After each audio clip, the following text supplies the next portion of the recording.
இன்னைக்கு மீனம்பாக்கம் இந்த 2034 முடிய போது எது நீங்கள் சொல்கிற 55 மில்லியன் கெப்பாசிட்டி இப்போ ஒன்றிய அரசு அவ்வளோ சீக்கிரம் நம்மளுக்கு நிதி ஒதுக்கி அவ்வளோ சீக்கிரம் T5 முடிச்சு கொடுத்தாலுமே 2034 முடியுமே. அப்போ என்ன பண்ண போகிறீங்க? இதெல்லாம் நீங்கள் சிந்திச்சிருக்கீங்களா இல்லையா? இப்படி சிந்தனையே இல்லாமல் தொலைநோக்கு பார்வை இல்லாமல் பரந்துரை கைவிட்டது மிக மிக மிக தவறான ஒரு செயல். இதற்கு தமிழ்நாடு மக்கள் நிச்சயமாக எதிர்காலத்தில் உங்கள் மீது நிச்சயமாக மிகப்பெரிய ஒரு பணியை நீங்களே சுமத்தி கொண்டு இருக்கிறீர்கள். இது பெரிய தவறு.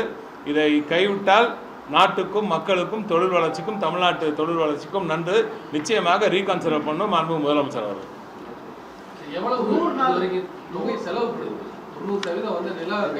இது 5300 ஏக்கர்ஸ்ங்க கிட்டத்தட்ட. அது 5300 ஏக்கர்ஸ் ஆல்மோஸ்ட் 90% லேண்ட் அக்விசிஷன்லாம் முடிஞ்சிருச்சு. இதில் நான் முக்கியமாக சொல்லணும்னா தொகையை விட ஏற்கனவே எல்லாம் வாங்கிட்டாங்க. எல்லாம் வாங்கி தொகையை வாங்கி அவங்க விஷயம் செலவு பண்ணுங்க. அவங்க கல்யாணம் வச்சுருப்பாங்க, ஏதோ ஒன்று வச்சுருப்பாங்க, அவங்க செலவு பண்ணிகிட்டு இருப்பாங்க. திருப்பி அந்த காசு உங்களுக்கு வரப்போறதில்லை. சரிங்களா? அப்போ ஒரு திட்டம் தீட்டப்பட்டு அதற்கான ஒட்டுமொத்த செயல்பாடுகளும் நடத்தப்பட்டு எல்லா கிளியரன்ஸும் வாங்கப்பட்டு இன்றைக்குமே என்னோட பிரச்சனைனா முதலமைச்சர் இதை இவ்வளோ பெரிய டிசிஷன் ஒன்று ட்ராப் பண்ணுறோன்னு ஒரு டிசிஷன் எடுக்கிறீங்க. அப்போ அதுக்கான சயின்டிஃபிக்காக டெக்னிக்கல் ரீசன் என்ன? எதுக்கு ட்ராப் பண்ணுறீங்க? நான் சொல்லிவிட்டேன் அதனால் ட்ராப் பண்ணுறேன்னு சொல்கிறார். அது சரியா? சொன்னதையெல்லாம் செய்து விட்டாரா என்ற கேள்வி அப்பொழுது வருகிறீங்களா? இல்லை கேபினட் அது கூட்டினாங்களான்ற அவங்க அதில் டிஸ்கஸ் பண்ணாங்களா அவங்ககிட்ட தான் சொல்லணும். பட் டெக்னிக்கலாக இவங்க கூப்பிட்டு நான் விசாரித்தேன் அப்படின்னு சொல்கிறார். அந்த அறிக்கையிலே பார்த்தீங்கன்னா அவர் சொல்கிற இன்றைக்கி காலையில் 110 படித்ததுலேயே பார்த்தீங்கன்னா நான் டெக்னிக்கலாக வல்லுநர்கள் எல்லாம் பேசினேன் அப்படின்னு சொல்கிறார். அதில் என்ன பேசினாங்கன்றது யாருக்கிட்டே வரல இல்லையா? அப்போ நீங்கள் அந்த எந்தெந்த வல்லுநர் என்ன சொன்னாங்கன்றது வெளியிடுங்க. எந்தெந்த வல்லுநர் என்னென்ன அட்வைஸ் பண்ணாங்கன்னு வெளியிடுங்க. அப்போவே தெரிஞ்சு போய்டும். அதில் எனக்கு தெரிஞ்சு வல்லுநர்களாக இருந்தால் யாராவது உண்மையான வல்லுநர்களாக இருந்தால் நிச்சயமாக சார் நீங்கள் வெளியில் ஆட்சியில் இல்லப்போ அதனால் ஒரு புரிதல் இல்லாமல் சொல்லிட்டீங்க. இதுதான் வழி. இதற்கு இன்னும் அதிகமாக கொடுங்க. உங்களுக்கு வேணால் இன்னும் அதிக காம்பன்சேஷன் கொடுங்க. பரந்தூர் மக்களுக்கு இன்னும் அதிகமாக காம்பன்சேஷன் கொடுங்க. நாங்கள் இருக்கிறதுலே அதிகமாக கொடுத்தோம். இதுவரை வரலாற்றில் இல்லாத அளவு கொடுத்துட்டோம். முடியுமா? நீங்கள் தான் சொந்தமாக சம்பாதிச்சுட்டு வந்திருக்கீங்க. உங்களோட காசையும் நீங்கள் கொடுங்க, வேண்டாம்னு சொல்லலை, அதையும் கொடுக்கலாம். நீங்கள் இன்னும் அரசாங்கத்துக்கிட்டே இன்னும் எக்ஸ்ட்ரா கொடுக்கணும்னு நினைக்கிறீங்களா? கொடுங்க. ஒரு திட்டம். ஏன்னா ஒரு 2 கிராமங்களுக்கு மட்டும், அதாவது லீஸ்ட் இம்பேக்ட் சார். இது வரைக்கும் நாங்கள் செலக்ட் பண்ண இந்த இடத்துல வேறு எங்கே போனாலும் அதிகமான மக்கள் மேலே இம்பேக்ட் ஆகிருக்கும். வேறு வழி இல்லாமல் யார் மேலேயும் இம்பேக்ட் இருக்கக்கூடாதுன்னு தான் சார் ஒரு எந்த அரசாங்கம் இருந்தாலும் நினைக்கும். ஆனால் இந்த இடத்துல நீ வேறு வழியே இல்லை. சென்னைக்கு நடுவில் 2 பேரலல் ரன்வே. இப்போ மீனம்பாக்கத்தில் இருக்கிறது இப்படி கிராஸ் ரன்வே. அது பேர். இந்த கிராஸ் ரன்வே இருந்துச்சுனாலே அதை ஒரு ரன்வேவை தான் கன்சிடர் பண்ணுவாங்க.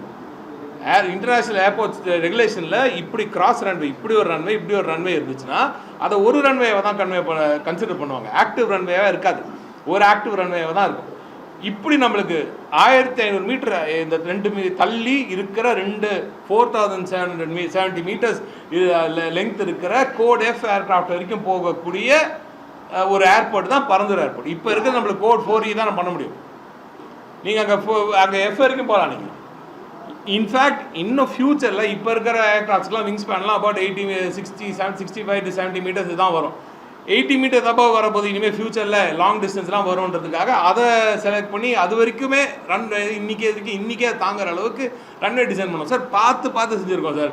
இன்டர்நேஷ்னலில் வேர்ல்டு லெவலில் ஒன் ஆஃப் த பெஸ்ட் ஏர்போர்ட்ஸாக பறந்து வந்திருக்கு சார். இது மிகப்பெரிய இதெல்லாம் எவ்வளோ சொல்ல நாங்களாம் அவ்வளோ தூரம் உழைச்சிருக்கோம் சார். திட்டம் கைவிடுறதுக்கு ட்ராப் பண்ணுறதுக்கு ஸ்டேட் கவர்மெண்ட்டுக்கு முதல்ல அதிகாரம் இருக்கா? டெஃபினட்டாக அவங்களுக்கு அதிகாரம் இருக்குன்னா, ஏன்னா நம்ம தானே இது நம்மளோட திட்டம் சார். இது ஸ்டேட் கவர்மெண்ட் நம்ம வரி பண்ணோம் சார். இன்னொரு விஷயம் நீங்கள் புரிஞ்சுக்கணும். ஏஐஏ கிட்ட ஒரு விஷயம், ஒரு ஏர்போர்ட் அத்தாரிட்டிஸ்க்கு இப்போ வேணுன்றாங்கல்ல, அங்கேயே எக்ஸ்பேண்ட் பண்ணுறாங்கன்னு வச்சுக்கோங்க. ஏதோ பண்ண போகிறாங்கன்னா சென்னை மீனம்பாக்கத்தில் நீங்கள் இடத்த எடுத்துட முடியுமா? இன்றைக்கி போய் இடத்த எடுக்க முடியுமா? என்ன காஸ்ட் ஆகும்னு யோசிச்சு பாருங்கள். ஒரு ஏக்கர் வாங்கினா எவ்வளோ சார் ஆகுது? வாங்க முடியுமா? அங்கே பின்னாடி நந்தம்பாக்கத்தில் ஒரு ஏக்கர் நாங்கள் டிட்கோவில் கொடுத்துருக்காங்க. எவ்வளோ 50 கோடி 60 கோடியாக போச்சு ஒரு ஏக்கர் எடுக்கணும்னா. சரி, அங்கே அந்த ஒரு ஏக்கருக்குள்ளே எவ்வளோ டென்சிட்டி ஆஃப் பாப்புலேஷன் எவ்வளோ இருக்கும்? மீனம்பாக்கத்தில் பல்லாவரத்தில் எவ்வளோ பேர் இருப்பாங்க? நீங்கள் எடுக்க முடியுமா? எக்ஸ்பான்ஷன் இருக்காங்க. இந்த பக்கம் நேராக போய் முடிட்டிங்கன்னா திருநெல்வேலி இந்த செந்தாமரை மவுண்ட் இருக்குது.